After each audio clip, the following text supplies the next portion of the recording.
Alright, before we begin, this is gonna sound like a rant, but it's not. Honestly, the game isn't that bad, but there are just a few areas I felt it could have done better in. This is an analysis of a game that I haven't played yet.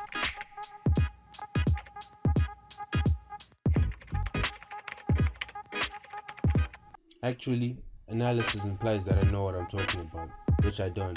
After all, I haven't played the game yet, but I did watch a fair bit of gameplay that I will feature in this video, and I've studied it and seen what other people have to say about it, and I formed my own verdict.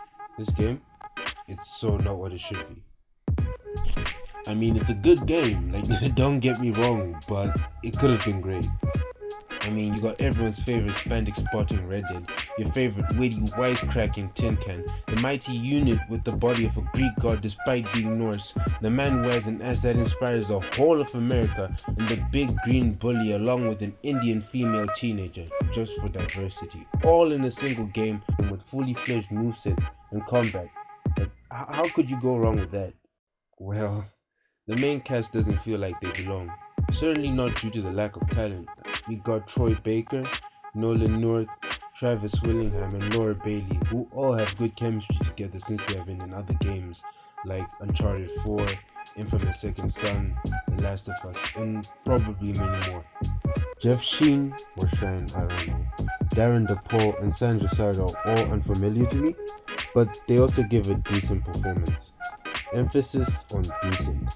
This is the problem with most of the cast. When I hear Nolan North, I'm thinking Nathan Drake, certainly not Iron Man. When I hear Troy, I'm thinking Dawson Rose, Sam Drake, maybe Joel to an extent, certainly not Joker, and definitely not Bruce Banner. Laura Bailey, I mean, she's alright, but Jeff also has this obvious effort in his voice for Cap. I know, Doc. They're trying to hijack the Chimera. Which breaks the immersion. I believe the problem is only present because of how accustomed we've become with the MCU's rendition of the characters, which is probably why Miss Marvel has the most natural voice, because Kamala hasn't been exposed much on TV. The rest sounded off, but looking at the fundamentals, besides how organic their voice should be when they're trying to adhere to the character, which is basically be fundamental, the cast did a great job. So when I said decent, I really meant decent, but the character design isn't helping either. Tony Stark looks like a normal dude. Like, he looks too normal. The type of normal to watch football on the weekend on a wool couch in a New York style apartment with pizza and root beer instead of actual beer cause diet. In this game he is. Except instead of an apartment, it's a trailer. And he grills hot dogs. I mean, Thor looks okay. Black Widow is pretty sexy looking, honestly. But the appeal, let's just say it's an acquired taste. I definitely didn't like her when the game was first revealed. This is only a problem because Black Widow is supposed to be objectively sexy, even in 2020. To be honest, I think her chin is the bottleneck. Get it? Because bottleneck? Cap's suit just looks too box-like. Iron Man's suit could look less clunky in my opinion. Basically, the way the characters are, it's gonna take time to get used to. Besides that, the game looks absolutely gorgeous, like it's actually sexually attractive. The game will be your new crush, it's that hot looking. But the frame rate can dip a lot. On super high-end PCs, you can get 60 frames per second on native 4K, though I heard it's kinda hard to get the game to run initially. On PS4 Pro and Xbox One X, the frame rate is a pretty consistent 30 FPS, even on 4K. It does occasionally dip to the mid-20s when you're feeling a bit frisky and you decide to launch at everything, causing a myriad of explosions on the screen. Oh, you naughty, naughty people. But on the base consoles, yeesh, it's a mess. It can drop to around 18 frames per second. There's a performance mode, but it sucks apparently on the base consoles. Performance mode runs on a lower resolution, but at 60 frames per second.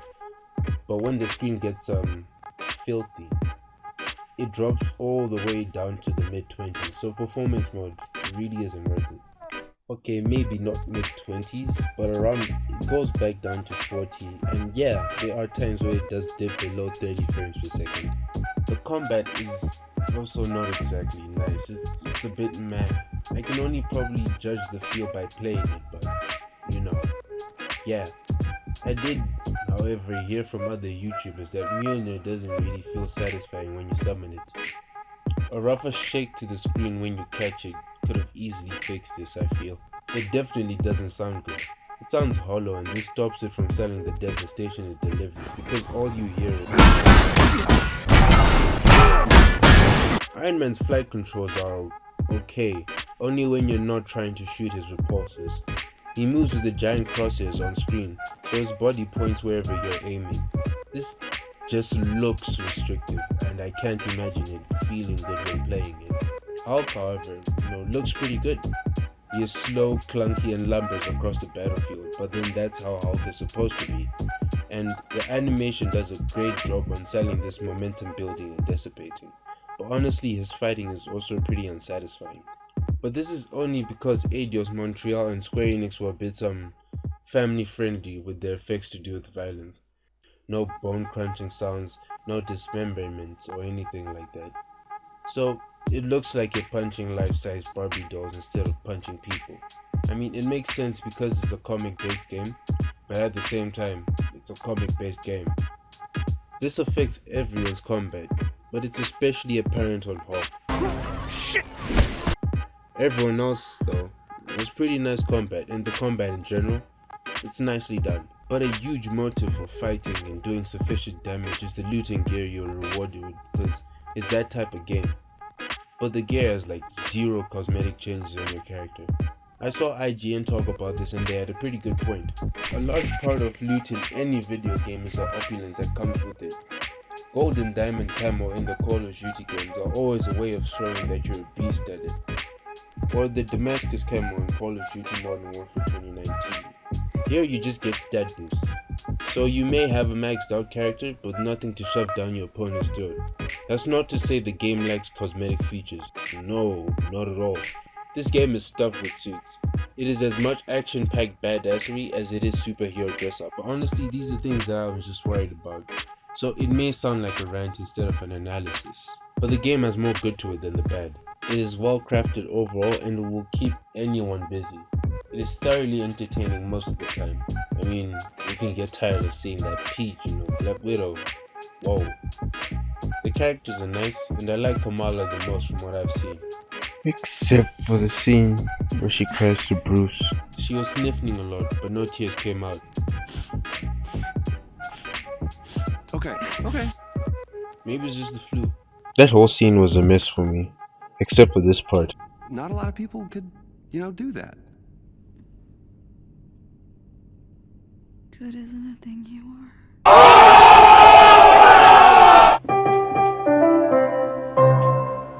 I'll go do other things.